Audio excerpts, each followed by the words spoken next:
Hey guys, JB here from Alpha Wolf Consulting, coming to you today with another episode of Spirituality and Me. In this episode, we're going to be talking about and discussing the understandings around seeking and knowing.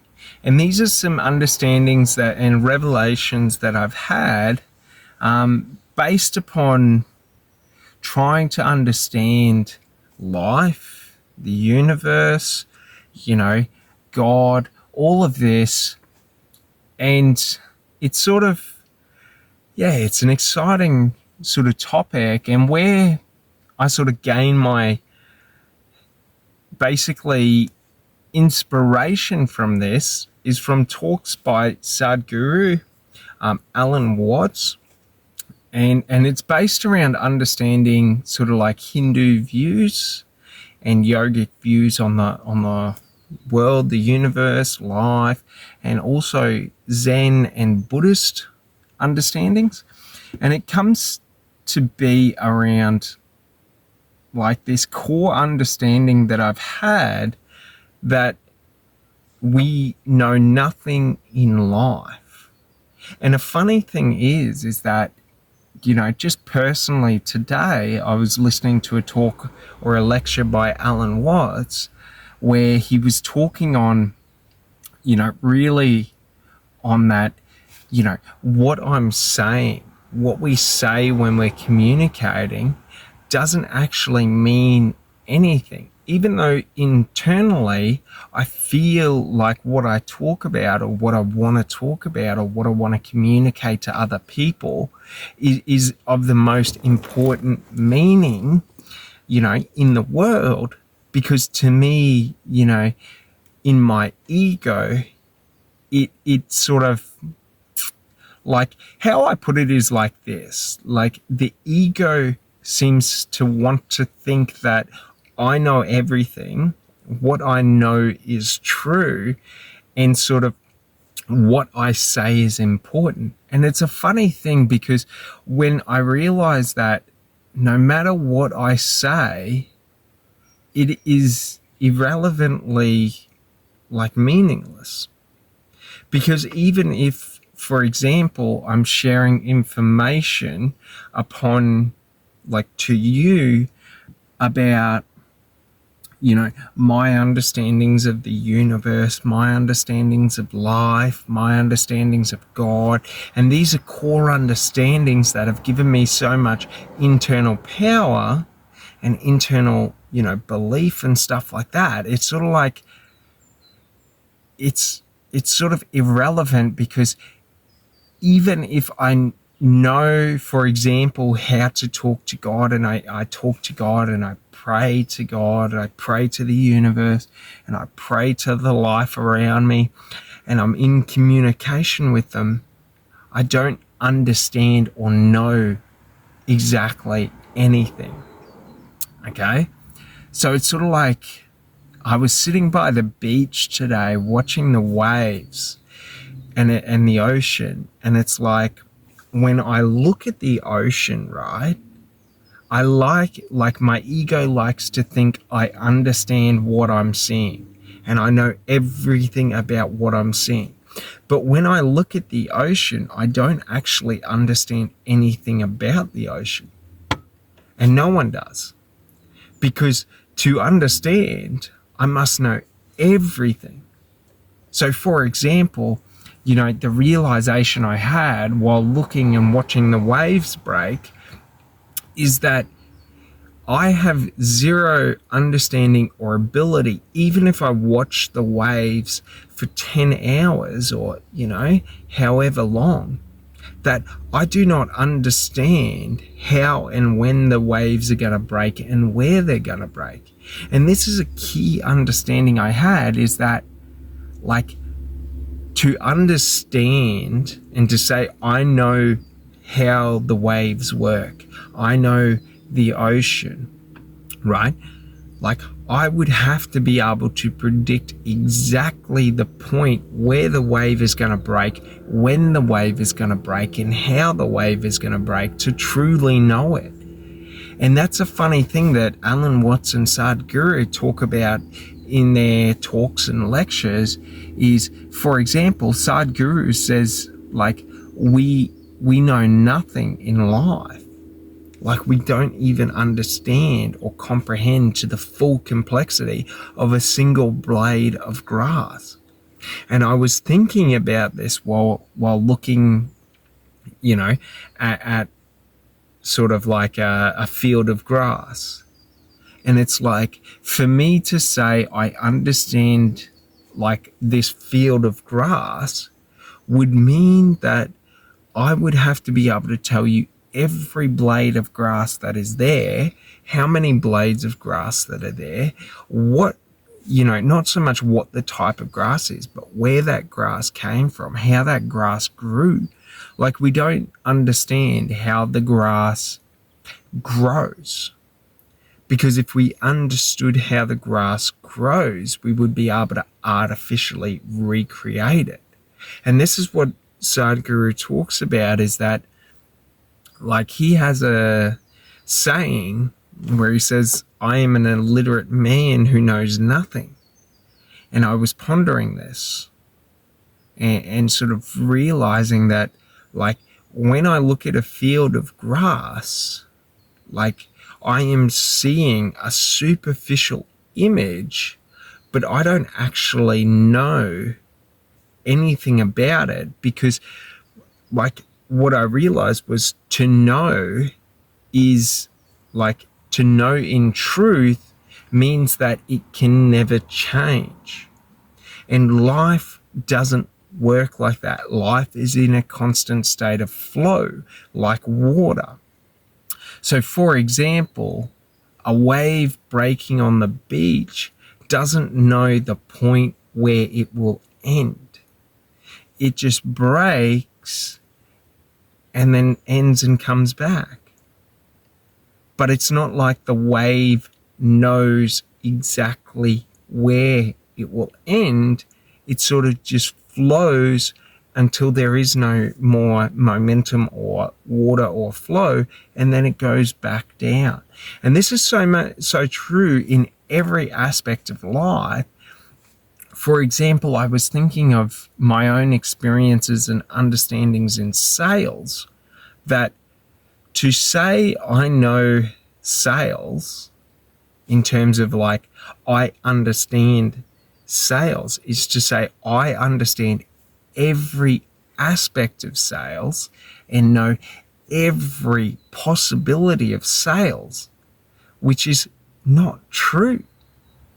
Because, like, true knowing and true truth does not exist, because it's forever changing and forever sort of, new things are coming up, new experiences, new situations. Like, no one, and this is my realization, that no one actually knows anything in life, yet everyone pretends to know everything. In the context of how our ego works, is when I'm walking down a road, my ego tells me I understand everything around me that I see, but I'm only seeing such a small portion of it.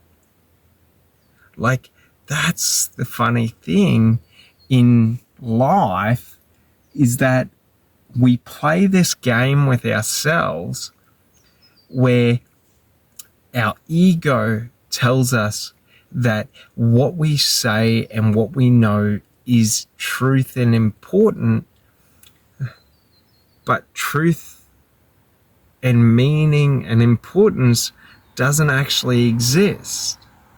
It's all a figment of our imagination to sort of give us self-imposed sort of like this meaning or overarching belief or purpose or however you wish to describe it.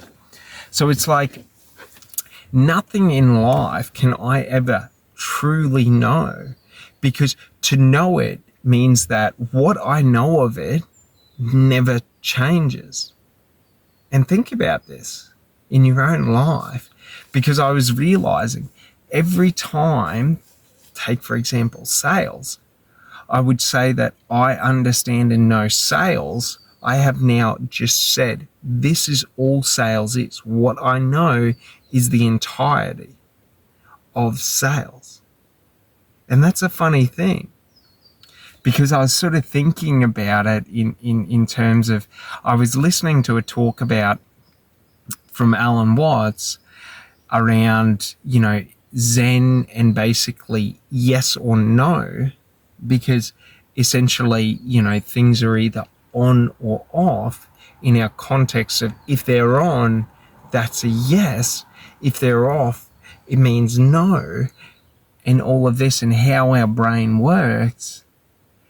And it's sort of like, it sort of stumped me, because like I came to the realization that I actually don't know anything in life for certain, because the point of life isn't to actually know.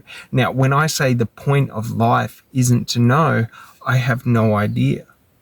Like, that's the thing. I know nothing.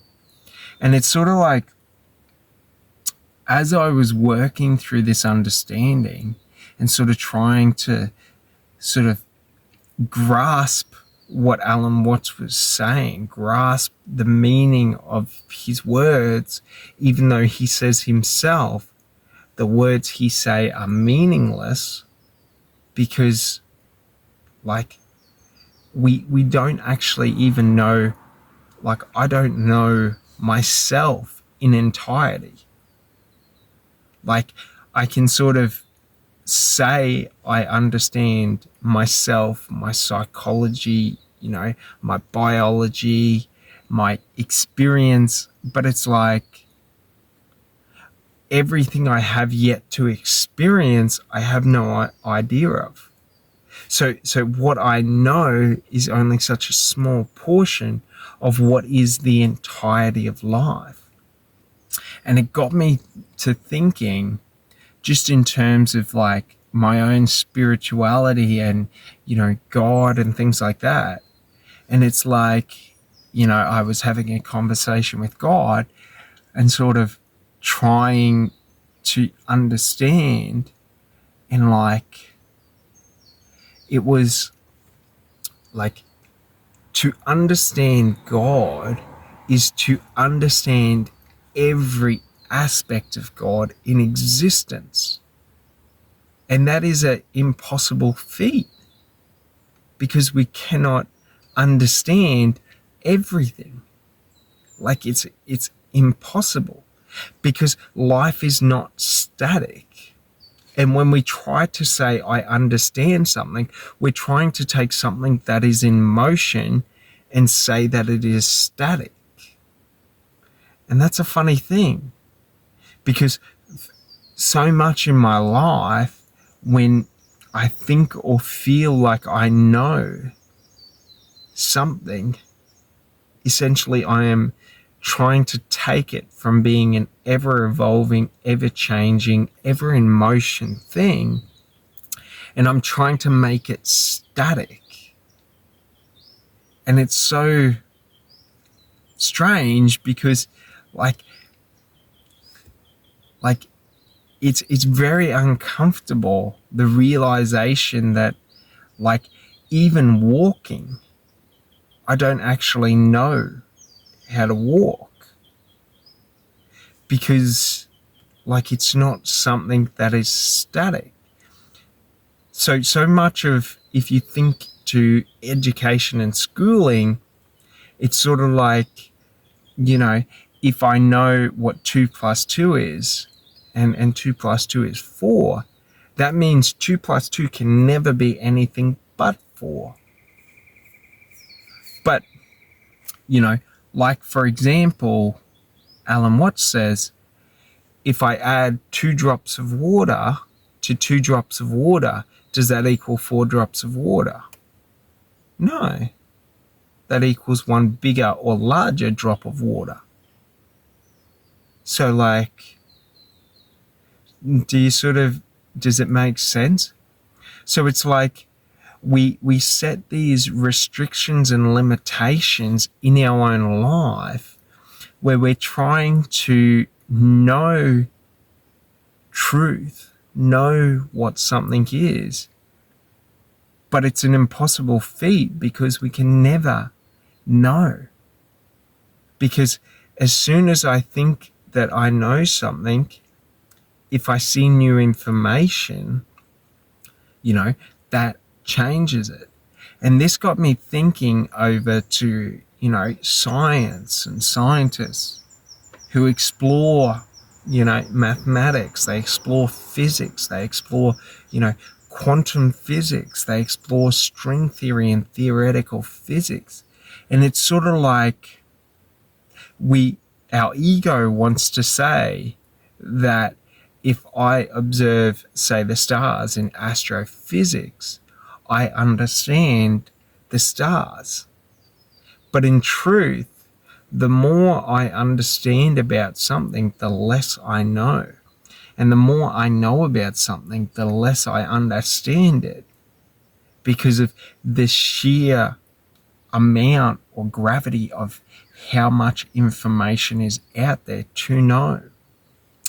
And it's very funny because this realization and sensation came over me that once I stopped trying to know, then I really truly started to appreciate it for what it is. So if I look at, for example, a field of grass, and I do not understand or know even what grass is, that grass becomes magical. It becomes new. It's not just grass, but now it is something that is ever evolving, ever changing.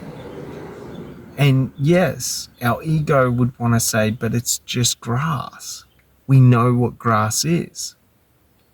But that's not the point, because we truly don't know. Because if we knew, we would be able to replicate, we would be able to recreate. We would be able to create grass from nothing, as how evolution created grass from nothing. Because everything started as a single cell organism and grew out from there. And then it's like, where did a single cell organism come from? Do you sort of get it? Like the universe, God, life, created life from nothing or from something.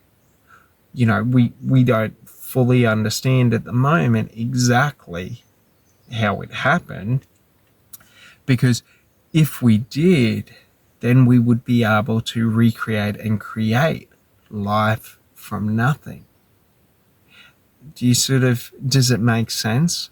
So it's like, when I was thinking about this in terms of, and pondering it in terms of like my own personal, wanting to believe that, I understand business and know business, I know sales and all of these different sort of business things, it was like, I don't actually really know, but no one actually really knows.